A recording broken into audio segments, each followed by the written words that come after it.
నమస్తే, నేను Santosh. Welcome to focus. మీరు కొనే బంగారం అసలుదేనా? కాకి బంగారంతో ఖర్చయిపోతున్నారా?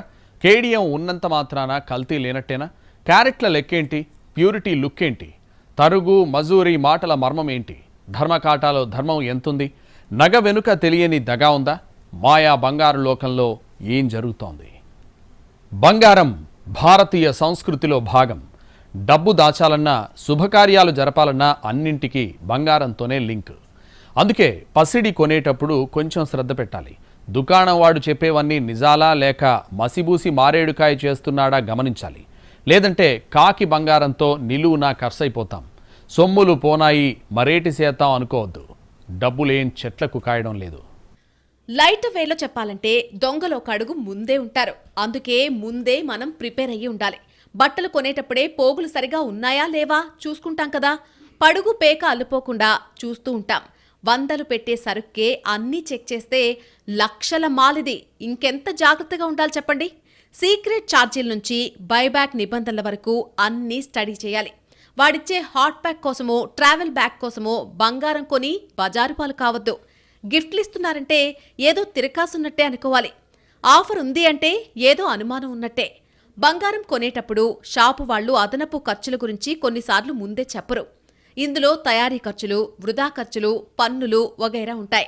ఈ ఖర్చులు బంగారం ఫైనల్ ధరను పెంచేస్తాయి. కొందరు బంగారం స్వచ్ఛత గురించి తప్పుడు సమాచారం ఇస్తారు. ఉదాహరణకు 22 క్యారెట్ల బంగారం అని చెప్పి 18 క్యారెట్ల బంగారాన్ని అంటగట్టొచ్చు. ఈ విషయాన్ని కొనుగోలుదారులు తెలుసుకోకుంటే అంతే సంగతులు. జనరల్గా జరిగే మోసాలు ఎక్కడ జరుగుతాయి అంటే వాళ్ళు ఇది 22 క్యారెట్ గోల్డ్ అన్న దగ్గర అది 18 క్యారెట్ ఉండొచ్చు, లేకపోతే 16 క్యారెట్ ఉండొచ్చు, వాట్ ఎవర్ రీజన్. సో ఆ కాంపోనెంట్స్ ఏవైతే వాళ్ళు కలుపుతారో ఆ కలిపేదాన్ని ఎక్కువ చేస్తారు. దాంతో ఏంటంటే దాంట్లో ఉండే బంగారం విలువ తగ్గుతుంది. సో మనకి నష్టపోయే అవకాశాలు ఎక్కువ ఉంటాయి. ఇంకొక ముఖ్యమైన విషయం ఇందులో ఏంటి అంటే కనుక మీరు జ్యువెలరీ పర్చేజ్ చేస్తున్నప్పుడు దాంట్లో వాళ్ళు వేసే రాళ్ళు కానీ లేకపోతే అదర్ ఏమైనా వేస్తుంటే కూడా దాన్ని కూడా జనరల్గా ఒక్కొక్కసారి వెయిట్లో కలిపేస్తూ ఉంటారు. మనకు తెలియక మనం అన్నీ తీసేసుకుంటూ ఉంటాం. కొన్ని సందర్భాల్లో పాత బంగారం లేదంటే రీసైకిల్ చేసిన ఆభరణాలకు కొత్తగా మెరుగు పెట్టి అమ్మేస్తారు. ఇటువంటి గోల్డ్లో నాణ్యత ఖచ్చితంగా ఉండదు. అందుకే మెరిసేదంతా బంగారం కాదంటారు. తిరిగి అమ్మే సమయంలో బైబ్యాక్ రూల్స్ గురించి షాపు వారు వెల్లడించరు. తిరిగి కొనేటప్పుడు తక్కువ రేటు చెప్తారు. అంటే అతను అమ్మేటప్పుడు జీడిపప్పు రేటు, కొనేటప్పుడు కందిపప్పు రేటు అన్నమాట. అందుకే బంగారం విషయంలో స్వచ్ఛత, ధృవీకరణ పత్రాలను తప్పనిసరిగా తనిఖీ చేయాలి. వివరణాత్మకంగా బిల్లింగ్ అడగాలి. మార్కెట్ రేట్లను సరిపోల్చి చూసుకోవాలి. వరంగల్ లాంటి 2 టైర్ సిటీస్లో ఎలాంటి అనుమతులు లేకుండా బంగారం నాణ్యతా ప్రమాణాలు నిర్ధారణ చేసేస్తున్నారు. షాపు యజమానులతో కలిసి జనాన్ని మోసం చేస్తున్నారనే ఆరోపణలున్నాయి. ఒక్క వరంగల్ నగరంలోనే ఇలాంటివి 25 మిషన్ల దాకా ఉన్నట్టుగా తెలుస్తోంది. జీరో దంతాలో భాగంగా బిల్లు విషయంలో మోసం చేస్తున్నారు. కొంతమంది కంప్యూటర్ బిల్లు ఇవ్వకుండా అమ్ముతున్నారు.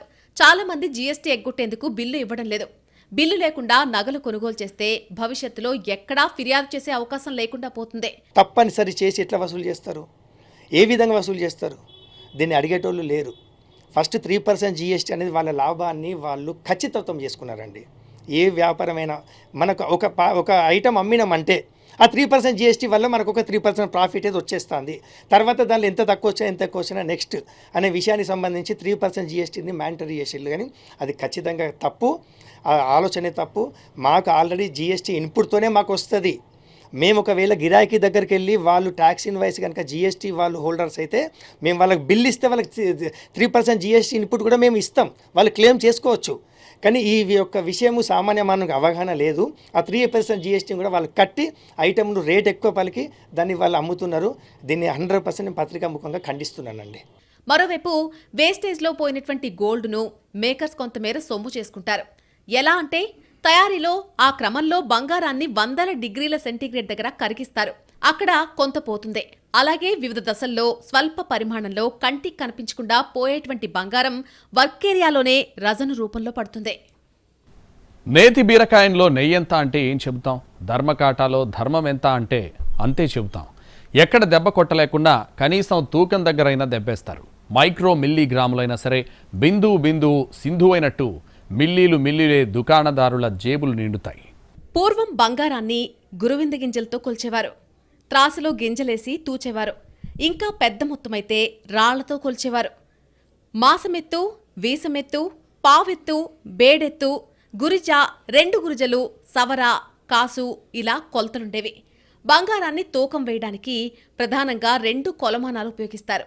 1 గ్రాములు, 2 ఔన్సులు. తులం, కాసు అనేవి ఒక పాత కొలత. దక్షిణ భారతదేశంలో సాధారణంగా ఉపయోగించే కొలతలివే. బంగారం కొలవడానికి ఇప్పుడంతా డిజిటల్ త్రాసులు వాడుతున్నారు. వాటిలో కూడా 2 రకాలున్నాయి. 1 క్లోజ్డ్ త్రాసు, రెండోది ఓపెన్ త్రాసు. 4 వైపులా మూసేసిన దాంట్లో మోసాలు తక్కువే. కానీ ఓపెన్ త్రాసులో బరువు ఖచ్చితంగా తేడా వస్తుంది. తెలియకుండా గాల్లోని ఒత్తిడి త్రాసు మీద పడుతుంది. దానివల్ల తూకంలో తేడా వస్తుంది. కొన్ని షాపులో ఉండొచ్చు, అది కూడా మీకు జస్ట్ 10 నుంచి 100 మిల్లీగ్రామ్ లోపే. ఈ కాట ఇప్పుడు ఇక్కడ దీంట్లో వేస్తాం, నా కాట కింద ఇంకో కాట ఉంది, దాంట్లో వేస్తే అక్కడ తేడా 20 మిల్లీగ్రామ్ తేడా కనపడుతుంది. అది ఎయిర్ దీనివల్ల కానీ మనం ఇప్పుడు ఇలా అదిరిందంటే ఒక కాట తేడా వస్తుంది. అసలు దాని సున్నితం అనమాట. అది ఇప్పుడు 1 మిల్లీగ్రామ్ కూడా మీకు వాల్యూ చూపిస్తుంది, అది వెయిట్ చూపిస్తుంది. అది అంటే ఈయన చెప్పినట్టు ధర్మకాట రాను రాను మాటలకే పరిమితమైందే. నేతిబీరలో నెయ్యి చందంగా ధర్మకాటాలో అధర్మమే మిగిలిందే. కస్టమర్ ఎక్కడ దొరకకపోయినా ఆఖరికి తూచే దగ్గరైనా దొరికేస్తాడు. అక్కడైనా తోలు ఒలిచేస్తారు. మిల్లీలు, మైక్రో మిల్లీలు ఒక్కోచోట ఒక్కో రకంగా బరువులో తేడా వస్తూ ఉంటుంది. ఇప్పుడు 1 మిల్లీ కాటాలు కూడా వచ్చాయి. పూర్తిగా జీరో చేయరు. బౌల్ వేసి వెయిట్ కొలుస్తారు. బౌల్ వెయిట్ లెస్ చేయాలి. ఆ కాటాలో అలా ఏ ఉండదు. 1 మిల్లీగ్రామ్ తేడా వచ్చినా సరే చాలనుకుంటారు. 2 మిల్లీలంటే 1 సెంటు. అది డైమండ్ లెక్క. డైమండ్స్ అంటే ఇక్కడ ఇంకో విషయం చెప్పాలి. స్టోన్స్ ఉన్న ఐటమ్స్ దగ్గర మోసం జరగడానికి ఎక్కువ ఆస్కారం ఉంటుంది. ఐటెంలో స్టోన్ బరువే దాదాపుగా ఉంటుంది. 5-10 మిల్లీలైనా సరే తేడా వస్తుంది. గవర్నమెంట్ రూల్ ప్రకారం ప్రతి ఇయర్ స్కేల్ చెక్ చేస్తారు. 100 గ్రాముల రాయితో తూచి రెన్యువల్ చేస్తారు. వెయిట్స్ అండ్ మెజర్మెంట్ డిపార్ట్మెంట్ వాళ్ళ చేత ఈ జ్యువెలర్స్ కానివ్వండి, స్వర్ణకారులు కానివ్వండి, దాన్ని స్టాంపింగ్ వేయించుకోవాలి. ఈ స్టాంపింగ్ వేయడం మూలంగా వాళ్ళు వచ్చేసి 100 గ్రామ్స్ పెట్టి వెయిట్ చూసి పర్ఫెక్ట్గా వాళ్ళ దగ్గర ఉన్నటువంటి 100 గ్రాములు ఈ కాటాలో కూడా 100 గ్రాములు కరెక్ట్గా చూపిస్తుందా లేదా అనేది చూసి దాన్ని టేర్ చేసి సరిచేసి కొంత ఛార్జ్ తీసుకొని మాకు ప్రతి సంవత్సరం రెన్యువల్గా లైసెన్స్ ఇస్తూ ఉంటారు. దాని మూలంగా ఏమవుతుందంటే ఇక ఎక్కడా కూడా తేడా రాదు. అయితే కొంతమంది ఎవరన్నా చేయించుకోకపోతే అవి ఏంటంటే పాత కాటాలు అలాగే ఏమన్నా ఉంటే ఒక 10 మిల్లీలు. కానీ ఎంత తేడా చూసుకున్నా కూడా ఎక్కడైనా చూసుకున్నా 10 మిల్లీలకు మించి ఎక్కడా కూడా తేడా రాదు. ఇతను చెప్పినట్టు కాటాలో 10 మిల్లీలు తేడా వచ్చినా చాలు. దొంగకు చెప్పు దొరికినా లాభమే అంటారు. ఆ మాత్రమైనా చాలు. ఒక రోజులో 50 మంది కస్టమర్లు కొనుగోలు చేస్తే ఒక్కొక్కరి దగ్గర 5 మిల్లీలు కొట్టేసినా 50 × 5 పావు తులం మిగిలిపోతుంది. అందుకే చాలా మంది రెన్యువల్ చేయించకుండా మేనేజ్ చేస్తూ ఉంటారు. తూనికలు కొలతల శాఖ కన్నుగప్పి లేదంటే వాళ్ళని ఏమార్చి త్రాసు పాములై కస్టమర్లను కరుస్తూ ఉంటారు. బంగారం నాణ్యత, తూనికలను పర్యవేక్షించాల్సిన లీగల్ మెట్రాలజీ డిపార్ట్మెంట్ అటువైపు చూడడం లేదు అనేటువంటి విమర్శలు ఎంత గట్టిగా వినిపించినా చర్యలు మాత్రం సున్నా. ఇంతకు గోల్డ్ ప్యూరిటీ మిషన్ ఎలా పనిచేస్తుంది? మెటల్ని అది ఎలా స్కాన్ చేస్తుంది? లోహాల వారీగా అది ఇచ్చే పర్సంటేజీ ఎలా ఉంటుంది? ఇప్పుడు ఆ డెమాన్స్ట్రేషన్ను మా ప్రతినిధి ఢిల్లీశ్వరి అందిస్తారు. ప్యూరిటీ మిషన్ కనబడుతుంది. ఈ ప్యూరిటీ మిషన్లో ఏ రకమైన గోల్డ్ అయినా, డైమండ్స్ అయినా ఏవైనా మీరు తీసుకుంటే ఈ ప్యూరిటీ మిషన్లో ప్రాపర్గా క్రాస్ చెక్ చేసుకోవచ్చు. సో దట్ మన బంగారం ఎలాంటి బంగారానికి ఎంత ధర చెల్లిస్తున్నామో కూడా తెలుసుకోవచ్చు. సో ఒకసారి మీరు చూపించరా? సో ఇక్కడ చూసుకోవచ్చు, ఆయన ఇప్పుడే 24 క్యారెట్స్ గోల్డ్ ఏదైతే ఉందో దాన్ని ఈ ప్యూరిటీ మిషన్లో పెట్టారు. సో ఇప్పుడు అది క్రాస్ చెక్ చేస్తుంది, అది అనాలిసిస్ చేస్తూ మనకి దాని యొక్క బంగారం ప్యూరిటీని అనేది చూపిస్తుంది. సో ఇప్పుడు ఈ రోజుల్లో అన్ని రకాల మెషిన్స్ వచ్చేసాయి. సో మనం ప్రాపర్గా క్రాస్ చెక్ చేసుకోవడానికి ఉంటుంది. మోసపోతున్నామేమో అనే ఫీలింగ్ ఉండకుండా కూడా ఉంటుంది. అండ్ మన డబ్బుకి తగ్గట్టుగా మనం బంగారాన్ని కూడా తీసుకోవచ్చు. సో బంగారం అనేది చాలామందికి సెంటిమెంట్. అలాగే ఇక్కడ చూసుకోవచ్చు, సో వచ్చేసింది మొత్తం కూడా. సో గోల్డ్ అనేది ఎంత ఉందనేది 23.94K అనేది ఉంది. ఇందులో గోల్డ్ పర్సంటేజ్ వచ్చేసి 99.74% అయితే ఇందులో గోల్డ్ ఉంది. సో మనం ప్రతి పైసా ఎంత డబ్బులు మనం పెడతామో దానికి తగ్గట్టుగా గోల్డ్ని కూడా తీసుకోవచ్చు. ఇది 24 క్యారెట్స్. ఫర్ ఎగ్జాంపుల్ మనం 18 క్యారెట్స్ అలాంటిది ఏదైనా చూస్తే అందులో కూడా మనకు చూపిస్తారు. నేను చెప్తాను, ఇక్కడ విజువల్స్లో చూడండి, అది 22 క్యారెట్స్ గోల్డ్. సో 22 క్యారెట్స్ గోల్డ్లో వచ్చేసి మనకి అందులో కూడా మనకి ప్యూరిటీ చెప్తుంది. సో అనాలిసిస్ అవుతూ ఉందన్నమాట గోల్డ్కు సంబంధించి. ఓవరాల్గా 20 సెకండ్స్ టైం తీసుకుంటుంది అది అనాలిసిస్ చేయడానికి. సో చూడండి వచ్చేసింది. ఇందాకది వచ్చేసి 23.94 అలా వచ్చింది కదా, అది ఆల్మోస్ట్ 24 వచ్చింది. ఇది వచ్చేసి 22.06 ఉంది. అండ్ దీంట్లో గోల్డ్ కంటెంట్ వచ్చేసి 91.92% గోల్డ్ కంటెంట్ ఉంది. సో ఇలా మనం క్రాస్ చెక్ చేసుకోవచ్చు. అండ్ నెక్స్ట్ మనము లాస్ట్లో ఒక్కసారి ఈ డైమండ్స్ రిలేటెడ్ ఎవరైనా డైమండ్స్కి సంబంధించి పర్చేస్ చేయాలనుకుంటే కూడా వారికి కూడా చాలా రకాల డౌట్స్ ఉంటాయి. యూజువల్గా ఎక్కువ డైమండ్సే కనబడుతుంది కదా, అందులో గోల్డ్ ఉండదు అని కూడా అనుకుంటుంటారు. సో ఇందులో కూడా ఆ గోల్డ్ ఏదైతే ఎంత క్యారెట్స్ ఉందో ఆ క్యారెట్స్కి తగ్గట్టే వీళ్ళు గోల్డ్ కాస్ట్ని కూడా వేస్తారు. సో ఇక్కడ మనకు 18 క్యారెట్స్ రిలేటెడ్ ఏదైతే డైమండ్ నెక్లెస్ ఉందో దానికి సంబంధించి కూడా దాంట్లో ఉన్న గోల్డ్ కంటెంట్ని ఒకసారి అనాలిసిస్ చేస్తున్నారు. ఇక్కడ కూడా మనం చూసుకోవచ్చు ప్రాపర్గా 18.06K ఉంది. గోల్డ్ కంటెంట్ వచ్చేసి 75.25% ఉంది. అంటే మనకి స్టోన్స్ కానీ డైమండ్స్ కానీ వేసే కొద్దీ కూడా గోల్డ్ కంటెంట్ అనేది తగ్గితేనే దానికి పట్టుకునే శక్తి ఎక్కువగా ఉంటుంది. కాబట్టి ఇలాంటి స్టోన్స్ అండ్ డైమండ్స్ రిలేటెడ్ చేస్తారు. సో ఇలాంటివి మీరు ఎప్పుడైనా సరే మనం గోల్డ్ తీసుకునేటప్పుడు ఇలా ఒకసారి క్రాస్ చెక్ చేసుకుంటే మనకి ఎటువంటి భయాలు కూడా ఉండవు. ప్రాపర్గా మనం డబ్బు ఖర్చు పెట్టిన దానికి ఎంత గోల్డ్ తీసుకుంటున్నాం అనేది కూడా మనకు అర్థమవుతూ ఉంటుంది. సో ఇక్కడ మనకి జతిన్ మోర్ జ్యువెలర్స్ వాళ్ళు ఒక ప్రాపర్గా డెమాన్స్ట్రేషన్ ఇచ్చే ప్రయత్నం చేశారు. కామన్ పీపుల్కి హెల్ప్ చేసే ప్రయత్నం అయితే చేశారు. సో ఇవి అన్నమాట ఇక్కడ గోల్డ్కి సంబంధించి. ఏమైనా డౌట్స్ ఉంటే మీకు అర్థమైందని అనుకుంటున్నాను. కెమెరామెన్ ఎల్విఎస్ ప్రసాద్తో దిలీశ్వరి, ఎన్టీవీ, హైదరాబాద్. బంగారంలో తరచూ వినిపించే మాట తరుగు మజూరి. పెద్ద పెద్ద హోర్డింగ్లు పెట్టి ఊదరగొడుతుంటారు. మా దగ్గర తరుగు లేదు, పెరుగు లేదని. కొందరు డిస్కౌంట్ ఇస్తామంటారు. అసలేంటి తరుగు, ఏంటా మజూరి? వాటి వెనక మర్మం ఏంటి? ఎక్కడ మోసపోయే అవకాశం ఉంది? అసలు వాటిని ఎలా లెక్కిస్తారు? ఎలా చార్జ్ చేస్తారు? భార్య కళ్లల్లో ఆనందం కోసమో కూతురు ముఖంలో సంతోషం కోసమో బంగారం కొంటూ ఉంటారు. దాన్ని కొందరు వీక్నెస్ అంటారు, ఇంకొందరు రిచ్నెస్ అంటారు, మరికొందరు సెంటిమెంట్ అని పిలుస్తారు. పేరు ఏదైనా సరే బంగారం విషయంలో చాలా మందికి చాలా టెక్నికల్ విషయాలు తెలియవు. డిస్కౌంట్ అడుగుతాం తప్పించి దాని వెనుక వాళ్ల కౌంట్ గురించి ఆలోచించాం. అంత టైం కూడా ఉండదు. పైగా వాళ్ళిచ్చే గిఫ్టుల మీద ఉన్న ధ్యాస వాళ్ళు చేసే థెఫ్ట్ మీద మనకుండదు. ఇక్కడే అసలు భాగవతం తెలుసుకోవాల్సిన అవసరం ఉంది. ఇందాక మనం క్యారెట్లు, ప్యూరిటీల గురించి తెలుసుకున్నాం కదా, అవే కాకుండా తరుగు, మజూరీ పదాలను కూడా తరచూ వింటుంటాం. ఇంతకీ ఏంటవి? ఇందుకు వాటి మీద షాపులు ఒక రేంజ్లో బాదుతాయి. ఒకవేళ డిస్కౌంట్ వగైరా ఇస్తే వాటినే ప్రముఖంగా ఎందుకు మెన్షన్ చేస్తాయి?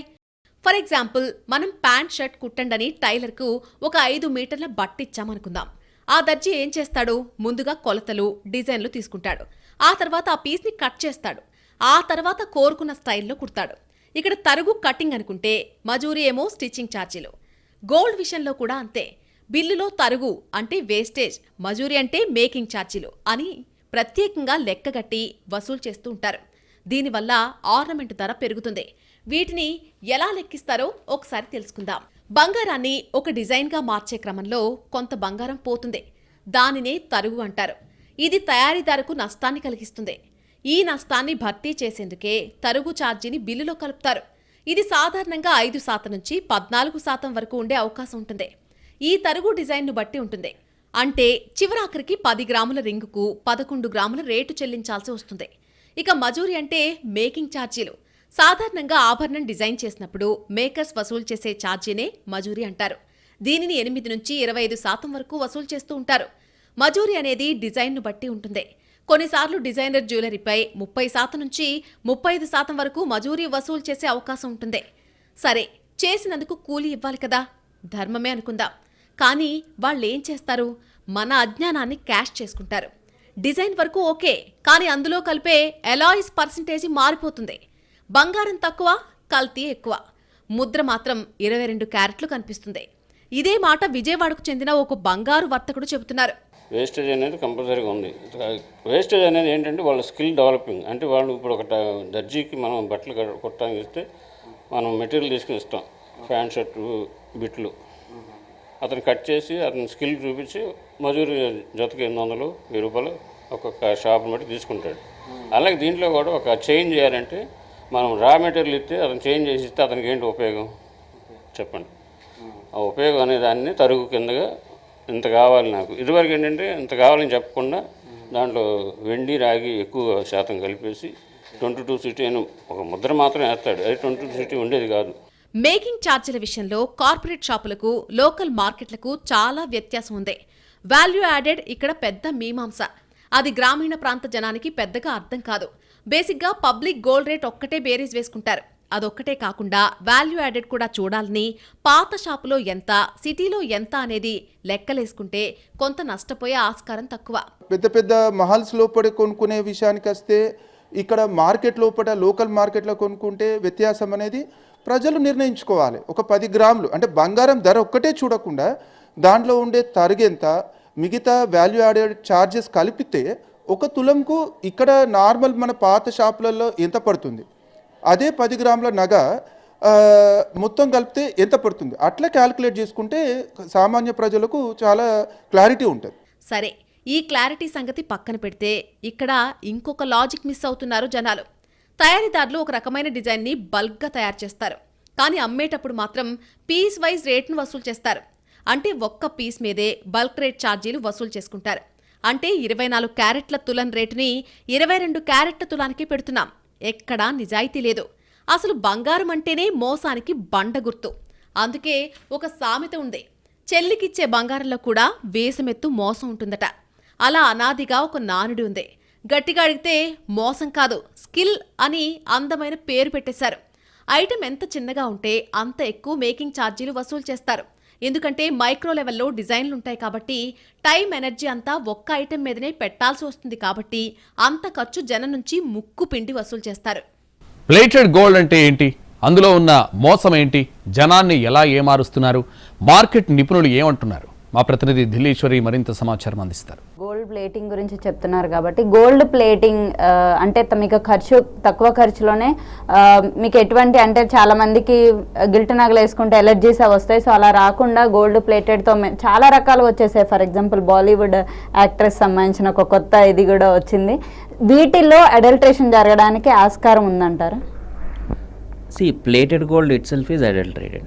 ఓకే, ఎందుకంటే ప్లేటెడ్ గోల్డ్లో పైన మాత్రమే గోల్డ్ కోటింగ్ ఉంటుంది, లోపల ఉండే మెటల్ అలాయ్ వేరే ఉంటుంది అది. కాబట్టి దానిలో అసలు మీరు ప్లేటెడ్ గోల్డ్ తీసుకొచ్చిన కారణం ఏంటంటే బంగారం కొనుక్కోలేని వాళ్ళు కనీసం బంగారం కొద్దిగా ఉన్నా కానీ మనం వేసుకొని ఉన్న ఫీల్ కోసం మనం ప్లేటెడ్ గోల్డ్ కొంటున్నాం. కానీ otherwise it is not pure gold, it is already adulterated. దాంట్లో మీ క్యారెట్లు అవి ఏమీ మీరు చెక్ చేసుకోగలదు.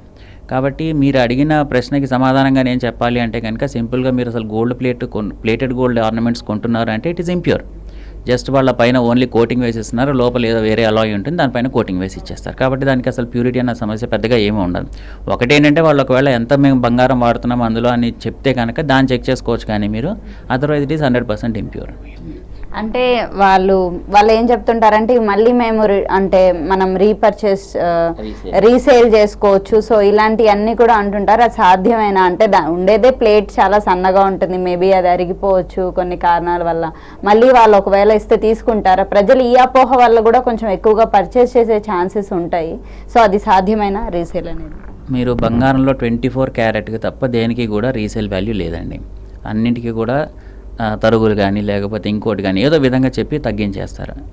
అలాంటి వాటికి అంటే 22 క్యారెట్కి 18 క్యారెట్కే ఈ పరిస్థితి ఉంటే మీరు గోల్డ్ ప్లేటెడ్ వాడికి ఎక్స్పెక్ట్ చేయడం అన్నది కరెక్ట్ కాదు.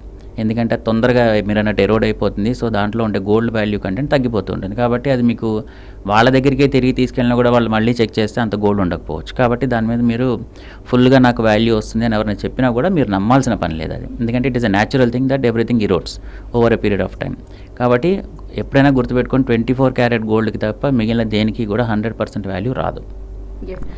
యాక్చువల్గా ఇది ఇంకొక డౌట్ చాలా మందిలో ఉంటుంది. ఫర్ ఎగ్జాంపుల్ మీరు ప్రొద్దుటూరులో తీసుకోండి, మంచి నాణ్యత గల గోల్డ్ ఉంటుంది అంటారు. కొంతమంది Thailand like Asia Pacific countries కొన్ని ఏవైతే వియత్నాం, థాయిలాండ్ ఇలాంటి వాటికి వెళ్తే అక్కడ గోల్డ్ కలర్ అనేది చాలా ఎల్లోయిష్గా ఉంటుంది. ఎక్కడ డిక్ చేసినా గోల్డ్ అనేది అదే ఉంటుంది కదా. కాకపోతే ఎందుకు అలా ఆ వేరియేషన్ మన దగ్గర అలా ఉండడం, అక్కడ అలాగా అంటే ప్యూరిటీ చేంజెస్ ఏమైనా ఉంటాయా? యాక్చువల్గా మీకు 24 carat gold is the brightest yellow colour. దాంట్లో మీరు కాంపోనెంట్స్ యాడ్ చేసిన కొద్దీ బ్రైట్నెస్ తగ్గుతుంది. 22 క్యారెట్లో చూస్తే కనుక మీకు కొంచెం డల్ ఎల్లో కలర్లో కనబడుతుంది. సో మీరు ఏ కాంపోనెంట్ ఎక్కువ యాడ్ చేస్తే ఆ కాంపోనెంట్ మీకు సపోజ్ సిల్వర్ ఎక్కువ యాడ్ చేశారనుకోండి, it becomes waiter in nature. So gold వాళ్ళు చూపించిన దాన్ని బట్టి మీరు ప్యూర్ గోల్డ్ చూస్తున్నారంటే మీరు అన్న point correct. It should be bright white yellow colour, I mean brightest yellow కలర్లో ఉంటుంది అది ప్యూర్ గోల్డ్. తర్వాత మీరు ఏ కాంపోనెంట్ దానిలో యాడ్ చేస్తున్నారు అన్న దాన్ని బట్టి దాని ప్యూరిటీ తగ్గుతూ ఉంటుంది. అంటే ఇప్పుడు మనం 18 క్యారెట్స్ ఇలాంటి గోల్డ్ అంటే డైమండ్స్ వేసేటప్పుడు ముఖ్యంగా 18 క్యారెట్సే ఉంటుంది, 22 క్యారెట్స్ కూడా పని చేయదు అని చెప్పేసి చాలా మంది అంటుంటారు. అయితే దానికి సంబంధించి దాంట్లో రాగి ఉంటుందా, అంటే బ్రాంజ్ కలర్లోకి అది చేంజ్ అవుతుంది కాబట్టి రాగి ఉంటుందా, లేకపోతే ఫర్ ఎగ్జాంపుల్ గోల్డ్ కలర్లోనే ఇత్తడి కూడా ఉంటుంది, మరి ఇత్తడిని కలిపితే మనం కనుక్కోలేము, ఆ కలర్ అనేది లైక్ చేంజ్ అవ్వదు పెద్దగా. సో దీన్ని మనం ఏమైనా మార్చొచ్చు అంటారా? అంటే ఇప్పుడు మీరు వేసుకునే జ్యువెలరీని బట్టి కావాల్సిన దాన్ని బట్టి వాళ్ళు అలాయ్స్ మారుస్తారు. సపోజ్ ఇప్పుడు మీరు అన్నట్లుగా నాకు సిల్వర్ కలర్లో కావాలి, కొంచెం ఆ టైపు ఏమంటారు దాన్ని ఎమిషన్ రావాలి అనుకున్నారు అనుకోండి, మీరు ఆటోమేటిక్గా వాళ్ళు ఏంటంటే సిల్వర్ కొంచెం పెంచుతారు, కాపర్ ఎక్కువ వేసుకుంటారు, లేకపోతే I mean depending upon your requirement and depending upon the radiation that they want, దానికి తగ్గట్టుగా వాళ్ళు దాన్ని మార్చుకుంటూ ఉంటారు, లోపల అలాయ్స్ని మారుస్తూ ఉంటారు. గోల్డ్ మాత్రం అంతే ఉంటుంది. అండ్ మీరు 22 క్యారెట్ అడిగితే 22 క్యారెట్ ఇస్తారు, అంటే that is 22 parts of gold of that jewellery. లేదంటే 18 కావాలంటే 18 ఇస్తారు. మీకు దాని లోపల మీకు ఎంత మిక్స్ చేయాలి, ఎంత దాని డక్టబిలిటీ ఉండాలి, ఎంత దానికి వాట్ యూ కాల్ రిజిడ్నెస్ ఉండాలి, ఇవన్నీ కూడా depending upon the jewellery, depending upon the designs మారిపోతూ ఉంటాయి. దానికి తగ్గట్టే కలర్స్ కూడా మీకు ఏమన్నా కొంచెం గ్లిటరీ వైట్ కావాలి అంటే దానికి తగ్గట్టుగా అలా మారుస్తారు. Right, thank you so much అండి. సో కామన్ ప్రజలకు ఎలాంటి డౌట్స్ ఉంటాయో సో అలాంటి డౌట్స్ మేము ముందు పెట్టాము. మీరు కూడా చాలా అందరికి అర్థమయ్యేలాగా చాలా బాగా ఎక్స్ప్లెయిన్ చేశారు. Thank you so much. So చూశారు కదా, కామన్ ప్రజలందరికీ ఎలాంటి అపోహలు ఉన్నా సరే ఆ అపోహలన్నీ తుడిచిపెట్టేలాగా మనకి చాలా రకాల సమాధానాలు అయితే చెప్పారు. ఎక్కడైనా గోల్డ్ షాప్స్కి వెళ్తే మీరు కొంచెం ఇన్సిస్ట్ చేస్తే వాళ్ళు ఆ గోల్డ్కి సంబంధించి ఏదైతే మెషిన్స్ ఉంటాయో దాంట్లో క్రాస్ చెక్ చేసుకోవచ్చు అని, అండ్ బిఐఎస్ మార్క్ గురించి కూడా దానికి సంబంధించిన నెంబర్ని చెక్ చేసుకోవచ్చు అని, ఇలాంటివి చాలా సమాధానాలు అయితే చెప్పారు. సో కామన్ పీపుల్కి ఈ సమాధానాలు ఎంతో యూజ్ అవుతాయి అని చెప్పేసి అనుకుంటున్నాను. కెమెరామ్యాన్ ఎల్విఎస్ ప్రసాద్తో దిలీశ్వరి, ఎన్టీవీ హైదరాబాద్. నిఖార్సైన బంగారం అంటే ఏంటి? హాల్ మార్క్ ఉంటే ఫుల్ మార్కులు పడ్డట్టేనా? ప్యూరిటీని ఎలా చెక్ చేసుకోవాలి? బ్యూరో ఆఫ్ ఇండియన్ స్టాండర్డ్స్ సంస్థ ఏం చెబుతోంది? ఏదైనా వస్తువునో మనిషినో చాలా బాగున్నామని చెప్పడానికి అతడికేంటి బంగారం, ఆమెకేంటి బంగారం అంటూ పోల్చుతుంటాం. అంత స్వచ్ఛంగా అంత విలువైందిగా చెబుతూ ఉంటాం. మరి అలాంటి బంగారం కూడా కల్తీ అవుతుందంటే వినడానికి మనసు చివుక్కుమంటుంది. లక్షలు పెట్టి కొన్న పుత్తడి ఇత్తడిగా మారిపోతుందంటే గుండె తరుక్కుపోతుంది కదూ. ఏ టెక్నాలజీ లేని కాలంలో, ఏ మిషనరీ లేని టైంలో సాంప్రదాయ తయారీదారులు చేసిన ఆభరణాల్లో కల్తీ ఉండేది, కానీ ఇప్పుడంత కక్కుర్తి లేదు. ఎంతో కొంత నిజాయితీగా పనిచేశారు. జనం కూడా వారిని నమ్మారు. కానీ రాను రాను టెక్నాలజీ పెరిగిపోయింది, మోసాలు కూడా పెరిగాయి, వాటిని కనిపెట్టే యంత్రాలు కూడా పెరిగాయి. అయినా సరే అబద్ధం ఒకచోట ఆగదు అన్నట్టే మోసం కూడా ఒకచోట నిలవడం లేదు. నాణ్యత, స్వచ్ఛత బంగారంలో ఇవొక బ్రహ్మ పదార్థం లాంటివి. అందుకే కేంద్రం ఈ విషయంలో కఠినమైన నిబంధనలు పెట్టింది. సాధారణంగా మార్కెట్లో 22 క్యారెట్ గోల్డ్తో చేసిన ఆభరణాలు ఎక్కువగా అందుబాటులో ఉంటాయి. అలాంటి నగలు అమ్మాలంటే బిఏఎస్ నిబంధనల ప్రకారం వాటికి హాల్ మార్కింగ్ తప్పనిసరి. హాల్ మార్కింగ్లో బిఏఎస్ లోగో, 22K916 అంటే ఆభరణం క్యారెటేజ్, HUID hall marking unique identification number, ఈ 3 ఖచ్చితంగా ప్రతి ఆర్నమెంట్పై ముద్రించి ఉండాలి. ఇందులో ఏ ఒక్కటి లేకుండా ఆభరణాన్ని అమ్మితే నేరమే అని చట్టం చెబుతోంది. బిఏఎస్ చట్టం 2016 ప్రకారం హాల్ మార్కింగ్ లేకుండా ఆభరణాలు అమ్మడం లేదా కొనడం క్రైమ్. 2 ఏళ్ల నుంచి 5 ఏళ్ల జైలు శిక్ష, లేదంటే 2 లక్షల రూపాయలు అంతకు మించి జరిమానా కూడా ఉండొచ్చు. కొన్నిసార్లు జైలు శిక్ష, జరిమానా రెండూ విధించే అవకాశం కూడా ఉంది. ఆభరణంపై ఉండే హెచ్యుఐడి నెంబర్ను బిఏఎస్ కేర్ యాప్లో నమోదు చేసి అది నిజమైందో కాదో తనిఖీ చేసుకునే అవకాశం ఉంది. అయితే ఇటీవల కొన్ని హాల్మార్క్ సెంటర్లు వాళ్ల ప్రైవేట్ బ్యాంకర్లతో కుమ్మక్కయ్యి ఫ్రాడ్ చేస్తున్నారని షాపుల వాళ్లు కొందరు ఆరోపిస్తున్నారు. కాకపోతే కొన్ని సంస్థలలో వాళ్ళ హాల్మార్క్ వేసి ఇస్తారని మాకు తెలిసింది. కానీ అట్లాంటి హాల్మార్క్ అంటే 916 ఉంటుంది. కాకపోతే 10-20 పాయింట్లు 30 పాయింట్లు తక్కువ ఉన్నా కానీ నడుచుకుంటూ పోతుంది, అంతే తప్పించి వేరే విధంగా ఏముండదు. హాల్మార్క్ అంటే 916 ఉంటుంది. కాకపోతే అంటే ఈ మధ్య కొన్ని హాల్మార్క్ సెంటర్ లోపల కావాలని హాల్మార్క్ సెంటర్లు బ్యాంకులు కుమ్మక్కయ్యి కొన్ని హాల్మార్క్ ఐటెంలను కుదవపెట్టి హన్మకొండ లోపల, సుబేదారి లోపల, బ్యాంకు లోపల కొన్ని అది బ్యాంకర్స్ వీళ్ళు కుమ్మకాయ చేసినటువంటిది తప్పించి వేరే విధంగా ఎలాంటి ఫ్రాడ్ ఉండదు. వ్యాపారం అంటేనే నమ్మకంతోనే ఉంటుంది. కొన్న బంగారం అసలా కాదా తెలుసుకోవచ్చు. హైదరాబాద్లోని చెర్లపల్లిలో ఉన్న BIS ల్యాబ్ను సంప్రదించి స్వచ్ఛతను తనిఖీ చేసుకోవచ్చు. సాధారణంగా ఇది డిస్ట్రక్టివ్ అంటే ఆభరణాలు కరిగించి ముద్ద చేసే టెస్టు. స్వచ్ఛత ఎలా కొలుస్తారంటే ముందుగా హాల్మార్క్ ఉన్నటువంటి బంగారు ఆభరణాల శాంపిల్స్ను షాపుల నుంచి BIS సిబ్బంది సేకరిస్తారు. ఆ శాంపిల్స్ను ఎక్కడి నుంచి సేకరించారో తెలియకుండా ప్రత్యేక కోడ్ ఇస్తారు.